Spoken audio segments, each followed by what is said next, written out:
আসসালামু আলাইকুম দর্শক, আমি এই প্রশ্নটা খুব স্বাভাবিকভাবে আপনাদের কাছে তুলতে চাই। এই বাংলাদেশের রাজনীতি বলেন, বাংলাদেশে আগামী নির্বাচন বলেন, কোনোটাই কি বাংলাদেশের কারো হাতে আছে? বা বাংলাদেশের সরকার বলেন, এখন রাজনৈতিক দল যে কয়টা বলছেন, ইভেন দেশের বাইরেও যে রাজনৈতিক দলই আছে, তা তো সবাই একরকম মনে হচ্ছে এক একজন খেলার পুতুল হয়ে গেছেন। মানে বাংলাদেশের আম জনতা যা চায় এইটা কি তাদের বিবেচ্য, নাকি সীমানার ওপারের শক্তিশালী অংশগুলো কি চায় সেটা তাদের বিবেচ্য? বাংলাদেশের একেবারে সাধারণ মানুষকেও যদি জিজ্ঞেস করেন, সাধারণ মানুষরা এখন বুঝে গেছে। 80-র দশক 90-র দশকে যেটা কম বুঝতো, 80-র দশক 90-র দশকে বা 2000 সাল পরবর্তী সময় মনে করতো যে ইন্ডিয়া একটা ফ্যাক্টর, আমেরিকা একটা ফ্যাক্টর, আমেরিকা ইন্ডিয়া অনেক কিছু করতে পারে। কিন্তু এখন এসে বিশ্বমূল্যের মধ্যে দৌড়াদৌড়িতে যে বেশি বাংলাদেশে মাথা কিনতে পারবে, যে বাংলাদেশে সবচেয়ে বেশি বড় দালাল তৈরি করতে পারবে, রাজনৈতিক দালাল তৈরি করতে পারবে, সেটা তৈরি করে যে তাদের টক্করে জিতবে, তার ব্লেসিং করা রাজনৈতিক অংশ বাংলাদেশ শাসন করবে, এইটা বাংলাদেশের অনেক সাধারণ মানুষ এখন বোঝে না। আমি আর একটু খোলাখুলি বলি, এই দেশ নিয়ে বাংলাদেশ এখন একটা ব্যাটল ফিল্ড। এটা পৃথিবীর আর খুব কম দেশ আছে যে এরকম ছোট্ট ভৌগোলিক সীমানার দেশ নিয়ে বিশ্ব মোড়লরা এইভাবে মাথা ঘামায়। বাংলাদেশ নিয়ে কে মাথা ঘামাচ্ছে না বলেন?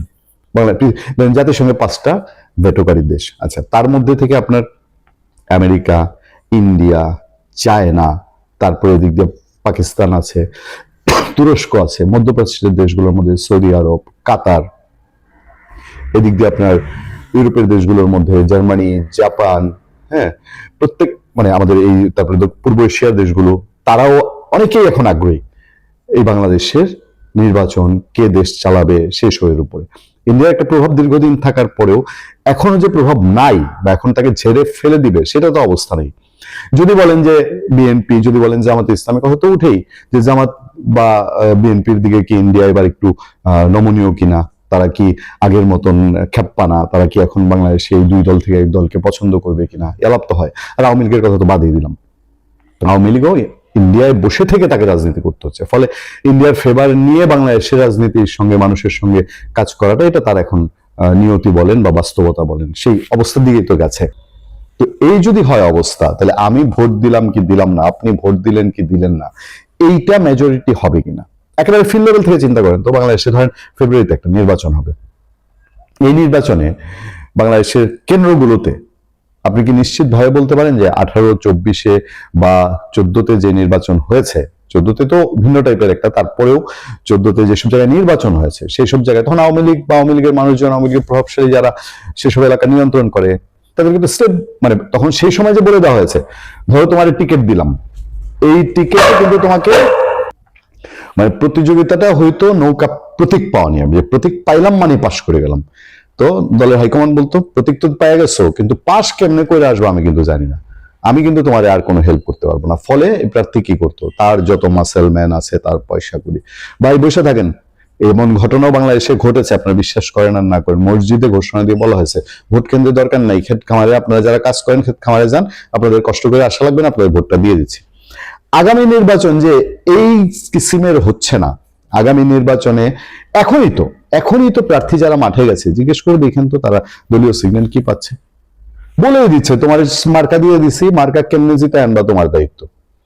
আমরা কিন্তু আর কিছু শুনতে চাই না, তোমার না এত পয়সা আছে, তোমার না এত এত লোকজন আছে, তোমার না এত শক্তি আছে। তো এই যখন অবস্থা, তখন তাদেরকে বৈধতা দেওয়ার জন্য তো বিশ্বমোড়লরা বসে আছে। দূর, তোমার পাবলিকের ভোট কি দরকার, তুমি একটা সিস্টেমের মধ্যে গেছো, পাশ হয়ে আসো।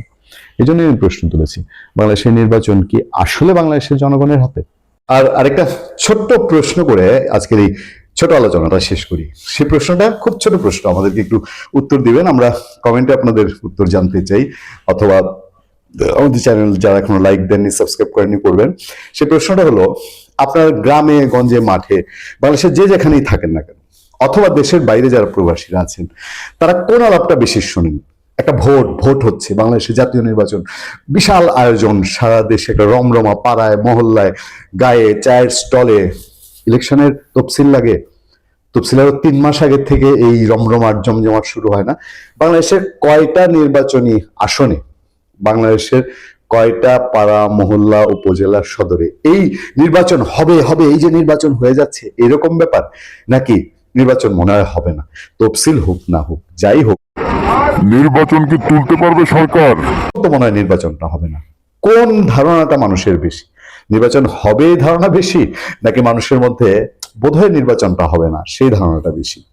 ভালো থাকবেন, সুস্থ থাকবেন। আপনার সাথে আমি আতিক রহমান, পূর্ণিয়া।